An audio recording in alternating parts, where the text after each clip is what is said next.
இலக்கை நோக்கி டுவர்ட் த கோல் இந்த நிகழ்ச்சிக்கு உங்களை அன்புடன் வரவேற்கிறோம். Praise the Lord. ஆண்டவராகிய இயேசுவின் இனிய நாமத்தில் இந்த புதிய நாளிலே உங்கள் எல்லாருக்கும் அன்பின் வாழ்த்துக்கள். பிரசங்கியின் புஸ்தகம் 3ஆம் அதிகாரம் 15ஆம் வசனம். நடந்ததையோ தேவன் விசாரிப்பார். அற்புதமான ஒரு வார்த்தை.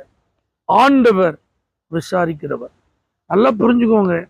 உங்க கவலைகளை மாத்திரம் அவர் விசாரிக்கிறார் அப்படி மட்டும் நினைக்காதீங்க. காலைதோறும் அவர் விசாரிக்கிறார் அப்படிங்கிறது எனக்கு தெரியும். ஆனால் அவர் என்ன விசாரிக்கிறார் எனக்கு ஒன்றும் புரியலையே. நீங்கள் ஒன்றும் யோசிக்க வேண்டாம். வசனம் சொல்லுது, நடந்ததையோ தேவன் விசாரிப்பார். நடந்ததை மாற்றி இன்னைக்கு நிறைய பேர் பேசலாம்.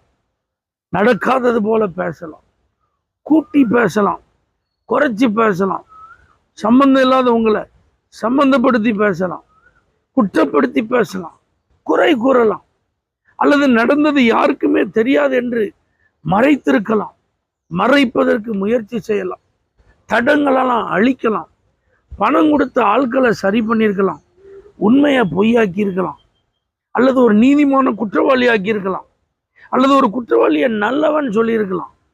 நிறைய பாதிப்புகள்.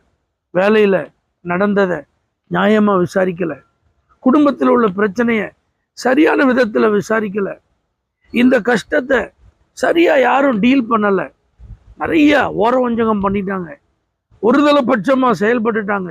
எனக்கு நியாயம் கிடைக்கல, எனக்கு நீதி கிடைக்கல, நான் தோல்வி அடைஞ்சிட்டேன், நான் இழந்து போயிட்டேன், என்னை ஏமாத்திட்டாங்க, நான் இன்னைக்கு கண்ணீரில் இருக்கேன்.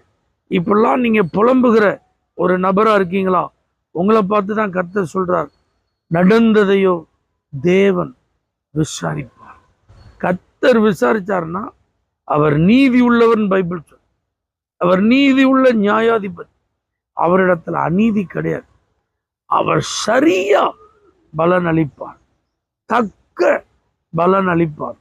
அதனால கர்த்தர் கையில் இது விசாரிக்க போயிருக்குன்னு நீங்கள் நம்புங்க. ஆஃபீஸர் கையில் போச்சு, அதிகாரி கையில் போச்சு, அவங்க கையில் போச்சு, போலீஸ்காரங்கள்ட்ட போச்சு, கோர்ட்டுக்கு போச்சு, எனக்கு சரியான நியாயம் கிடைக்கல, யாரும் தெளிவாக என்னை விசாரிக்கலைன்னு நீங்கள் வருந்த வேண்டாம். இப்போ என் காரியம் தேவன் கையில் இருக்கு. நடந்ததை தேவன் விசாரிக்கிறார். அவர் எனக்கு நல்ல பதிலை தருவார், நீதி செய்வார். நம்பிக்கையோடு இருங்க. கண்டிப்பாக நடந்ததை விசாரித்து நல்ல பதிலை கர்த்தரே உங்களுக்கு தருவார். தகப்பனே, நீங்கள் இந்த டீலை விசாரித்து யார் யாருக்கு என்ன பதில் கொடுக்கணுமோ, நியாயம் செய்யணுமோ, அதெல்லாம் செய்ய இயேசுவின் நாமத்தில் ஜெபிக்கிறோம் எங்கள் ஜீவனுள்ள நல்ல பிதாவே, ஆமென்.